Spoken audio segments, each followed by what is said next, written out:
সাভারে এনসিপির সমাবেশে ককটেল হামলার ঘটনায় দায়ীদের বিরুদ্ধে ব্যবস্থা নেওয়ার কথা জানিয়েছেন আইনমন্ত্রী মোহাম্মদ আসাদুজ্জামান। বিকেলে সংসদের বৈঠকে এনসিপির পক্ষ থেকে ব্যাপারে সরকারের ব্যাখ্যা চাওয়া হলে আইনমন্ত্রী এই আশ্বাস দেন।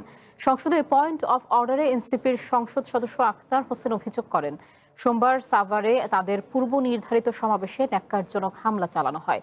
কেন্দ্রীয় নেতাদের উপস্থিতিতে এই হামলা হয়েছে।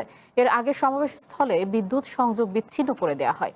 পরে স্বরাষ্ট্রমন্ত্রীর পক্ষে আইনমন্ত্রী আসাদুজ্জামান সংসদকে জানান, হামলাকারীদের খুঁজে বের করতে সরকার কাজ করছে। বিভিন্ন জায়গায় দুষ্কৃতিকারী যারা আছে, এই অপরাধীরা এবং বিস্ফোরণকারীরা যে বিস্ফোরণ ঘটানোর সুযোগ পাচ্ছে, তাদের বিপক্ষে আইনগত কোনো ব্যবস্থা গ্রহণ করা হবে কিনা এবং আমাদের নির্বিঘ্ন সভা সমাবেশ করার অধিকার নিশ্চিত করা হবে কিনা, সেটা আপনার মাধ্যমে এই সংসদের কাছ থেকে আমরা জানতে চাই। মাননীয় স্পিকার, আখতার হোসেন যে বিষয়টার অবতারণা করেছেন, নিশ্চিতভাবেই সেটা অত্যন্ত গুরুত্ব সহকারে আমরা দেখছি।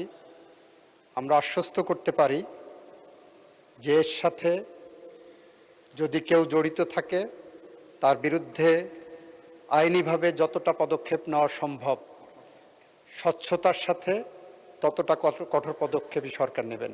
আপনাকে ধন্যবাদ মাননীয় স্পিকার।